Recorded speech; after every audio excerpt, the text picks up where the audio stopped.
നമുക്ക് നേരെ P G അരുണിലേക്ക് കൂടി പോകാം. അവിടെ എങ്ങനെയാണ് ഈ വടക്കൻ കേരളത്തിൽ കോഴിക്കോട് അതുപോലുള്ള ജില്ലകളിൽ ഏത് തരത്തിലാണ് ചൂട് എന്ന കാര്യം കൂടി അറിയേണ്ടതുണ്ട്. P G Arun, good morning. ചൂട് കണക്കുന്ന ഒരു സാഹചര്യമാണ് കേരളത്തിൽ ഉടനീളമുള്ളത്. വടക്കൻ ജില്ലകളിലേക്ക് വരുമ്പോൾ എങ്ങനെയാണ് അവിടെ പ്രതിഫലിക്കുന്നത്?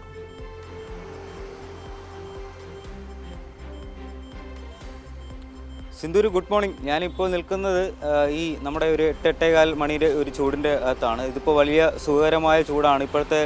ഇപ്പോഴത്തെ ഈ ഒരു സൂര്യൻ്റെ വെളിച്ചമൊക്കെ അടിക്കുന്നത് സ്കിന്നിനെ വളരെയധികം ഗുണം ചെയ്യുമെന്ന് തന്നെയാണ് ശാസ്ത്രീയമായ കണ്ടെത്തൽ. പക്ഷേ ഒരു അരമണിക്കൂർ അങ്ങോട്ട് കഴിയുമ്പോൾ ഈ സീനാകെ അങ്ങ് മാറാൻ തുടങ്ങും.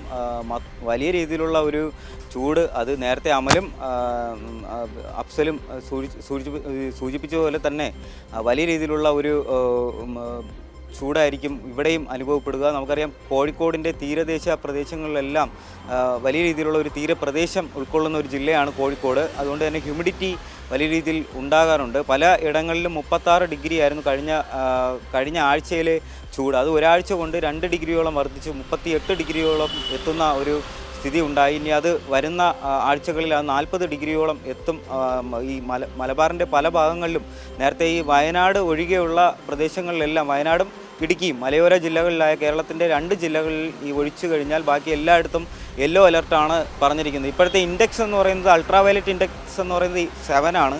ആ 7, 8 ആയിക്കഴിഞ്ഞാൽ ഇത് ഈ യെല്ലോ അലർട്ടിലേക്ക് പോകും. ഇപ്പോഴുള്ള യെല്ലോ അലർട്ട് ഓറഞ്ച് അലർട്ടിലേക്ക് പോകും. അത് കഴിയും, അത് 40-45 ഡിഗ്രിയിലേക്ക് പോയാൽ പിന്നെ റെഡ് അലർട്ടിലേക്ക് പോകേണ്ട ഒരു സാഹചര്യം ഉണ്ടാകും. പക്ഷേ അതിലേക്കൊന്നും പോവില്ല എന്ന് നമുക്ക് പ്രത്യാശിക്കാം. എന്തായാലും ഇപ്പോഴത്തെ അവസ്ഥ അനുസരിച്ച് ഒരു ഇൻഡെക്സ് കൂടി കടന്നാൽ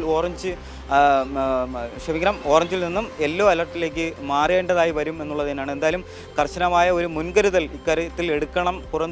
പുറംതൊഴിലെടുക്കുന്നവർ, കൂലിപ്പണിക്കാർ, കൂടാതെ ഈ സൊമാറ്റോ, സ്വിഗ്ഗി മറ്റ് പോലെയുള്ള ഈ ഡെലിവറി മേഖലകൾ, അതിൽ ജോലി ചെയ്യുന്ന അവരെല്ലാം പകൽ യാത്ര ചെയ്യുമ്പോൾ, ഇരുചക്ര വാഹനങ്ങൾ ഉപയോഗിക്കുമ്പോൾ പരമാവധി ഈ അൾട്രാവയലറ്റ് രശ്മികളിൽ നിന്നെല്ലാം രക്ഷ നേടേണ്ട അതിൻ്റെ മുൻകരുതലുകൾ സ്വീകരിക്കണം. അതോടൊപ്പം തന്നെ ധാരാളം ശുദ്ധജലം കുടിക്കുക, ദാഹിച്ചില്ലെങ്കിലും ശുദ്ധജലം കുടിക്കുക എന്നുള്ള ഒരു മുന്നറിയിപ്പ് തന്നെയാണ് ആരോഗ്യ വകുപ്പ് നൽകുന്നത്. എന്തായാലും കാലാവസ്ഥാ വകുപ്പ് ഇതിനനുസരിച്ചുള്ള മുന്നറിയിപ്പ് നിലനിൽക്കുന്നുണ്ട്, ആരോഗ്യവകുപ്പിൻ്റെ മുന്നറിയിപ്പ് നിലനിൽക്കുന്നുണ്ട്. ഇതിനോടൊപ്പം തന്നെ ചേർത്ത് വായിക്കേണ്ടത്, ജില്ലയുടെ അതിർത്തി പ്രദേശങ്ങളിൽ, ജില്ലയ്ക്കുള്ളിൽ ഉള്ള പല നീരുറവുകളും അല്ലെങ്കിൽ കനാലുകളും വരണ്ട് വരുന്ന ഒരു അവസ്ഥയാണ്. വരളുന്ന അതിൻ്റെ തുടക്കം, അങ്ങനെ അതിൻ്റെ ഒരു പ്രതീതിയാണ് ഇപ്പോൾ പലയിടത്തും കാണാൻ കഴിയുന്നത്. അത് ജലസേചനത്തെയും അതേപോലെ തന്നെ ഇതുമായി ബന്ധപ്പെട്ട് കാർഷിക വിളയുമായി ബന്ധപ്പെട്ടുള്ള എല്ലാത്തിനെയും, ഈ കാർഷിക മേഖല ആകെയും അത് അഫക്റ്റ് ചെയ്യുന്ന ഒരു സംഭവം തന്നെയാണ്. അപ്പോൾ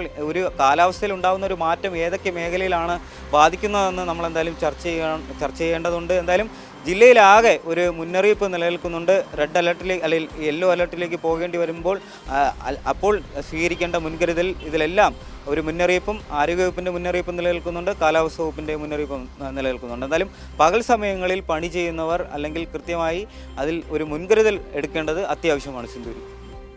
അതെ അരുൺ, നമുക്കും അത് തന്നെയാണ് പറയുവാനുള്ളത്. ഇങ്ങനെ റിപ്പോർട്ടിങ്ങിനൊക്കെയിടയിൽ നന്നായിട്ട് വെള്ളം കുടിക്കുക, ആരോഗ്യം ശ്രദ്ധിക്കുക. കാലാവസ്ഥ വളരെയധികം ഗുരുതരമാകുന്ന സാഹചര്യം കൂടിയാണ്.